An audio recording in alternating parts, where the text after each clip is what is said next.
Hello, and today's interview guest is Asa French. And can you give me your title, please? Yeah, David, I'm the county first aid trainer for Cambridgeshire Scouts and full-time healthcare assistant at Cambridge University Hospitals. That's brilliant. Do you want to just tell us a bit about yourself, a bit of background?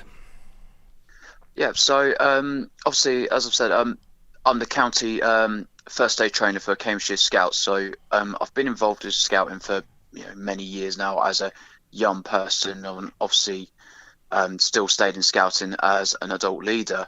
Obviously, due to my commitments now with working in the NHS, I'm not unable to do a week in, week out section. So instead, now with my first aid experience that I have, my job, my sort of role, volunteering role within scouting now is to train scout leaders and also the young people in first aid skills for badges and their training. Okay. Well, how just out of interest, how the scouting movement had to deal with the coronavirus, and have they managed to make any sort of adaptations to it? Yeah, I can more than happy to talk about that. So, we before we went officially on lockdown in the UK, Scouts was sort of ahead of the game by a week or two. So we ceased meetings at the beginning of March, face to face. This was obviously our the UK headquarters for Scouting made that call, which rightly so. Um, and obviously that has had an impact. But however, taking a positive from this, the Scouts have created a initiative called Great Indoors, which allows Scout leaders and young people in Scouting to continue on scouting from the comfort of their homes. So we've been doing a lot of things like meetings via Zoom. Hmm. There's been like camps happening where the young people have been pitching their tents outside in their gardens, and they've done a virtual scout meeting on via platforms like Zoom. As for myself as the county first aid trainer, I did a 4 hour obviously split into 1 hour sessions, and first aid theory, so all the theory parts, the medical conditions, Yeah. things like that, all done via Google Meet, where I'm able to not only talk online and present like I would in the first aid course, but then I can then present the PowerPoint as well that goes with it. And then when we're allowed to meet face to face again after lockdown, that all they've got to do is the practical 2 hour session for their training. So, we are, in the scouting, we are adapting to still continue to do scouting, but via social distancing, Yeah. from the comfort of our own homes. So we still have the opportunities there. I suppose that's good. It gives you the opportunity to do a lot of the theoretical side of badges and activities as well, and awards, so that you can then sort of get that bit out the way and then just do all the practical stuff when you get back. Absolutely, absolutely. That's brilliant. Okay, well, let's move on to the project that we're actually talking about, the main point. So, Mm. tell us a bit about it. So while I was doing the online first aid training, I announced to the leaders that I want to do a campaign to get some more, see if we can, make Cambridgeshire Scouting, to still do, go by our promise, to help other people, Yeah. but in a safe way. And I came up with this suggestion of doing a fundraiser to get some more scrubs into local hospitals in Cambridgeshire. And the initial idea was to do a PayPal pull and buy some scrubs. However, someone suggested the idea of getting people to make scrubs, which then I done a PayPal pull to buy material and to get leaders and young people to help make scrubs and scrub bags for the NHS. And doing that, majorly blew up big time. We've got leaders that are making part of their program for the online social distancing. They've got their young people making scrub bags, Mhm. we've got adult leaders making full sets of scrubs out of recycled material or material that have been purchased. So that was the idea behind it. It was, we've got, the main thing was we've got leaders and young people feeling like they are doing something useful towards the NHS. They're not being bored at home and thinking, they can't do anything to help. And, having this initiative has inspired them to, help the NHS. Yeah. It's very much like reminiscent of the Second World War, when, sort of doing your bit for the country, and it's sort of going back to that kind of mentality again, isn't it? Absolutely. We can definitely make comparisons on, to the historical side of it. I think obviously there's a lot of modernized things. Obviously, back in World War II, they things would have had to go on via telegram or post, but now that we can have instant meetings online, via video conferencing tools is fantastic. And use of YouTube as well, having there's a couple of seamstresses that have YouTube channels teaching easy step guides on how to make scrubs or scrub bags. So we have all this kind of resources instantly at a tap of a keyboard, instead of having to source a book or an instruction manual from a library. Yeah.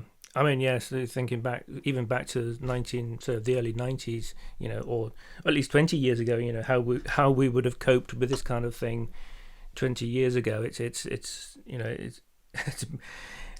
not even worth trying to think or trying to imagine, is it? It's just this technology. It seems to have everything seems to have fitted together quite well at this particular time. Absolutely. No, it definitely. People do have their criticism of technology, but I think, if used in the right way, like how it's been demonstrated lately, it can be for, for the greater good, which I'm hoping it has shown it can do during this pandemic. Okay, so you're making scrubs and various other items. How or who have you got involved outside of the scouting, and sort of how big an area do you think you've been working with? So the scouting wasn't doing it by themselves. We joined a couple of the For the Love of Scrub groups. So we joined the main For the Love of Scrubs UK, but we also joined a couple of subgroups, so a Cambridge one and the Hinchinbrook and Peterborough For the Love of Scrubs.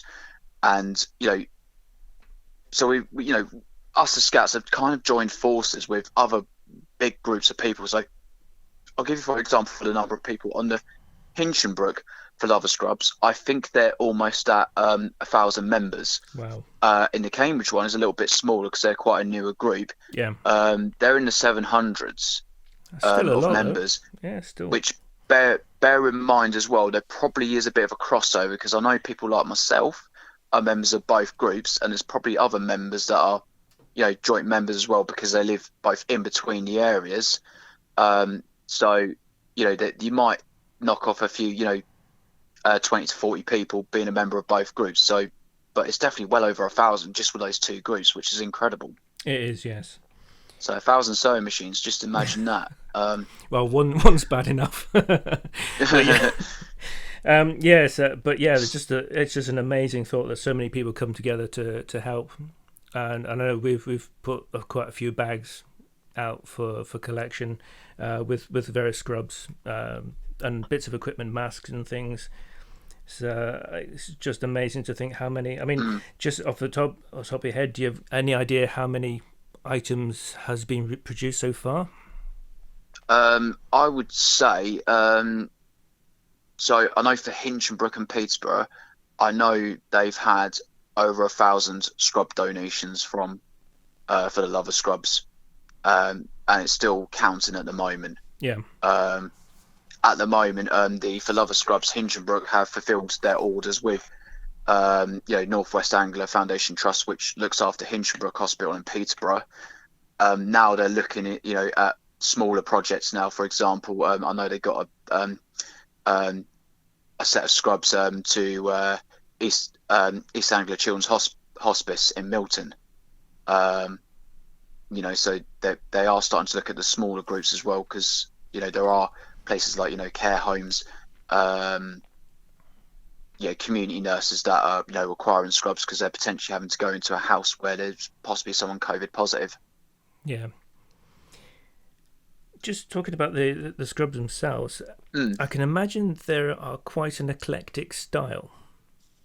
So yes, there are some. Are there some weird and wonderful and wacky ones that are coming through? Yeah, so I've seen some really good ones. My personal favourites has been I've seen some Avengers set of scrubs, which I think is quite appropriate. Oh, that's brilliant. That is. For this time, I definitely, I do feel sometimes at the moment we're sort of, if anyone's seen the Endgame, I feel sometimes we are at that, and we're at the stage of we need to avenge, people who have lost their lives, and both citizens and NHS colleagues alike. I was just about to say, as well as the Avengers scrubs, we have ordered some unicorn and dinosaur printed pattern ones as well, which would be fantastic for children. Yes, definitely. That would be good in the children's wards. That would be. But so, yeah, I mean, just the fact that we sort of hit the nail on the head. I mean, sort of we talk about the NHS staff are just being absolute heroes themselves. Irrespective of Marvel films. You guys are doing a fantastic job, and I know that you're on the front line as well. I mean, how are you all coping? I mean, it must be tough for you guys as well. I have to say, I do think there are tough times. I've especially had some myself. I had to live away separately from my wife for a few weeks because she wasn't very well. But I think it's the thing. And it's one thing we've been struggling with is, we love the appreciation we're being shown, but sometimes we struggle as workers because we see it as just doing our job like any other person. For example, let's say example, a cleaner that cleans a gym, for example, we see them they're doing their job, and we as help frontline workers are just doing our jobs as well. But we're getting this, we're being paraded as like massive superheroes. Like I've seen things on Facebook, for example, of going back to the heroes, members of the Avengers, Watchmen, DC universe. They're standing in a line in a hospital corridor, bowing their heads, and there's some nurses and doctors walking down the middle of that corridor. But we're sort of being paraded as bigger heroes than them, and we don't see it like that. We just see it as we appreciate the attention, but we're not heroes. We're just doing our jobs. That's all we see it as. The only part of it is we've just been thrown a massive curveball our way. Yeah, it's just your time to step up instead of another group or another organisation. But it is appreciated. I mean, everything that everyone has done. I mean, it's not just you. I mean, it's like we've talked about this on the show. You've got the bin men, you've got the posties, you've got everyone who's doing their jobs. But yes, it is just their jobs, but they are still going. A lot of people have had to sort of obviously self-isolate and take themselves, or they're not able to work. But you guys are still working and still putting in the hours, and other people do generally just appreciate it. Appreciation has been overwhelming. We appreciate the people that are staying at home and they are following lockdown rules. Again, that has helped, and also people that are being sensible as well about coming into hospital. Only coming into hospital if it's a must need. Because A&E attendances have fallen. Whether that is people have tried to avoid coming to hospital, which we do encourage. If you do need to come into hospital, then do please come if you need it. Emergency. And we don't want people prolonging coming into hospital because they're thinking it can wait. Yeah, definitely. Yeah, they definitely need to still make those appointments if it's important. Absolutely. Health it is important, and it does need to be. Okay. Well, how if people still want to be involved? I mean, if you still have a requirement for more scrubs, do you still need them? And if so, how can they get involved, or how can they contact you? Yeah, yes, we still do need scrubs. Even though Hinchinbrook and Peterborough have been fulfilled, um, um, Cambridge University Hospitals, Adam Brooks announced last week that they would accept scrub donations with a particular pattern to be sewn. So the way to get in contact, well, there's one or two ways that can happen. Is simply join for the Love of Scrubs Cambridge or for Love of Scrubs Hinchinbrook and Peterborough on Facebook.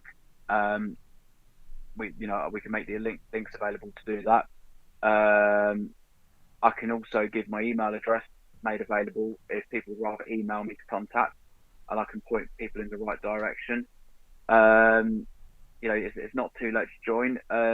You don't necessarily need a sewing machine. We do ask for people who can transport, volunteer drivers, who don't mind picking up scrubs from hubs and taking to hospitals. So there's more that can be done to get involved. It doesn't necessarily just have to be making scrubs. And I've still got my PayPal fundraiser still going. If people wish to donate to that, I can make the link available to that as well. That's brilliant. So what we'll do is we'll try and, if you send me the links, I'll put them on the podcast as well, so people can see it. Oh, lovely! That'd be fantastic. Okay, well, I think that's everything we've got. Have you got anything last messages you want to say before we finish? Just mainly stay safe, everyone. If you're on, if you're not a key worker, obviously just keep the lockdown rules, keep going. I know it's very difficult, but if you have any concerns about your own sort of mental health and well-being, obviously there are available resources available. I'd highly recommend visiting the Mind website. Again, I can make the link. It's just very important to keep your mental health in check. But however, if you're one of these people that needs things to do as an activity, then please come and help us to do the scrub, making the scrubs. We've had quite a few volunteers that have joined, whose mental health was starting to go a little bit funny, not just from in scouting, but also friends and family members, and it's improved their mental health by helping. So please keep your mental health healthy during this lockdown.